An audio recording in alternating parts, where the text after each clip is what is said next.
Caps are an essential part of Fallout 4. You use them to buy ammo, Stimpaks, weapons, and you can even bribe people with them. But what if you pretended that caps don't exist? Can you beat Fallout 4 without spending any caps? Up first, as always, is our special setup. Because Charisma in Fallout 4 is pretty much only used to get extra caps from quest givers, it's a useless stat. Maxed out Intelligence gives us more experience points for every action, letting us level up faster.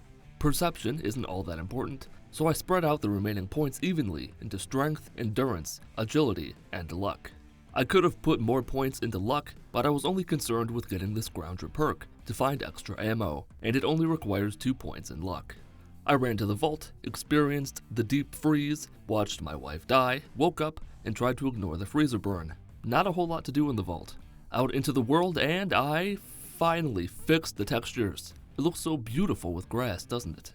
I went west for a change of pace and killed a few raiders, a dog, a few bloatflies, and upped my arsenal before heading to Sanctuary. There, I leveled up and got the Aqua Boy perk to avoid radiation damage in water, upgraded my 10mm pistol, spoke to Codsworth, put the extra special point into Endurance just to make life in the wasteland a little less miserable, found Dogmeat, and arrived at the Museum of Freedom. I killed the raiders inside, picked a lock, got through the conversation with Preston as quickly as possible, and stepped into my power armor. Finally, I could actually use the power armor as much as I wanted, without having to worry about it changing my size or absorbing too much damage or giving me a Pip-Boy. It was liberating. I returned to Preston, but didn't get through enough of the dialogue for them to move on to Sanctuary. No, they're staying right there in the Museum of Freedom. Then, I decided to do something different. I was curious about something. I had power armor and was finally going to put it to good use. I headed straight south towards the glowing sea. Along the way, I slapped a raider so hard his arm exploded. I got into a fight with some ghouls, then decided to run the swear word away, leaving Dogmeat to deal with them. I fought even more ghouls, this time a little more successfully. I got into a bit of a scuffle with a few raiders, resulting in both my legs being broken and a lot of my ammo being wasted. I did get a missile launcher though. A short time later, my only fusion core ran out of juice. I ditched the armor, took some Red X, managed to survive the glowing sea, and arrived at Virgils Cave. I was hoping I'd be able to skip a lot of the game like you can in Fallout 3, but Virgil was nowhere to be found. Still, this will save me a lot of time and effort down the line. The search for my son was once again my number 2 priority. On a bridge north of somewhere, I killed a doctor and took her shit. She had 9 Stimpaks and I didn't. I couldn't let that slide. That leveled me up, and at level 5, I finally put the first point into Scrounger. Don't ask why I waited so long to do it. This was the perk that I really needed because ammo is really my only concern in this run. Weapons and armor don't need to be repaired, and Stimpaks become stupidly powerful pretty early on. So keeping a solid supply of bullets was all I was really concerned about. I arrived at the Diamond City Gate and didn't bother with all the shit between Piper and McDonough. I entered, fought my urge to sell all the junk I picked up, spoke to Ellie, and was off to rescue Nick Valentine. Real quick, is it just me or does Ellie look like she could be in BioShock Infinite? I don't know if it's the lighting, the hair, the character model, or what. None of the other characters in the game look this way to me. I don't know. Anyway, I dropped off most of my stuff in Sanctuary, found some pretty solid new armor off a dead guy, quickly killed everyone at the Charles View Amphitheater, entered Park Street Station, and started chopping away at everyone that moved. The bladed tire iron is a pretty good melee weapon. I even managed to get a picture-perfect decapitation on someone. I had recently reached level 7, so I put another point into Scrounger, which pretty much did away with any ammo-related worry I'd have throughout the rest of the game. Dogmeat finally decided to show up.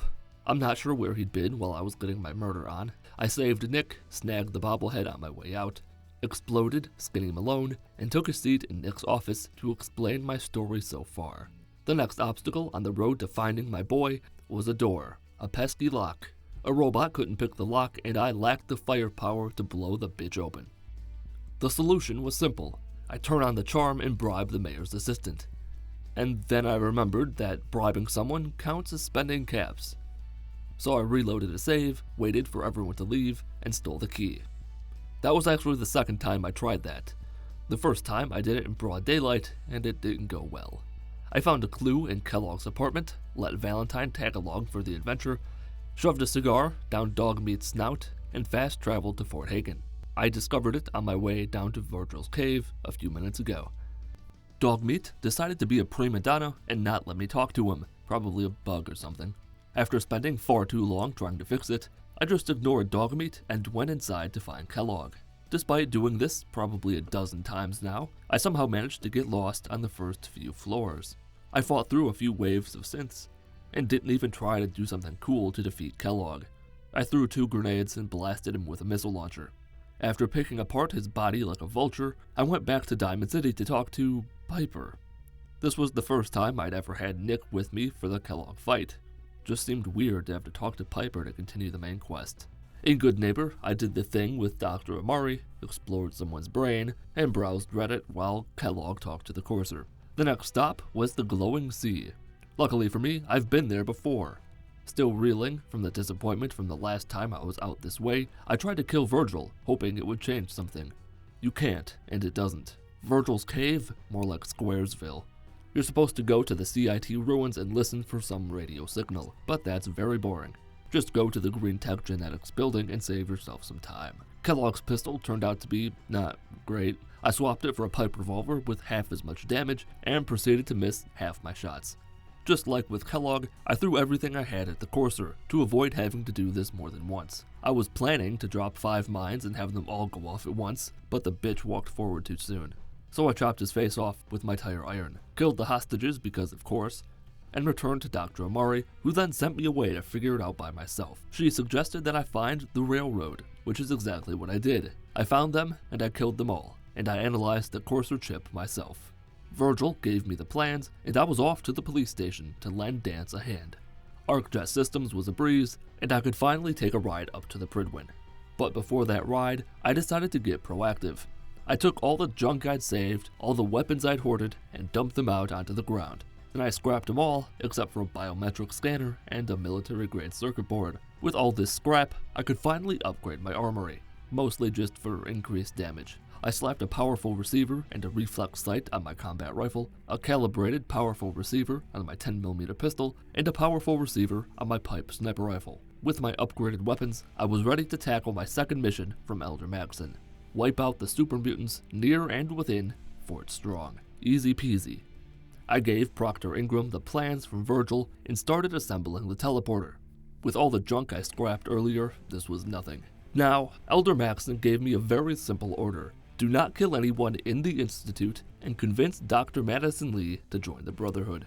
I did not do that. I descended upon the Institute like an angel of death, and unlike my Without a Pip-Boy run, I was prepared. After I executed Father, synths and coursers began swarming the room. The Nerd Rage perk really helped out here, and within a few minutes, they were all dead. I looted all the corpses for ammo and was ready to make my escape. Sort of. There were just a few synths left, like 3 of them. I took out a few with my 10mm pistol and soon realized that it would not cut it. But that's why I brought my big guns. Even at close range, the missile launcher was incredibly effective. I must have killed at least a dozen synths with my first 2 shots. With the third, I killed even more and broke both my arms.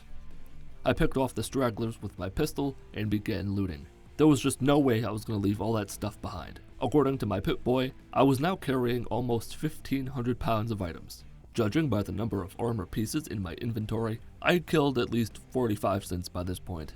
And then there were those guarding the teleporter, probably another 50 synths. So, you know, just another day in the office. And then came the escape.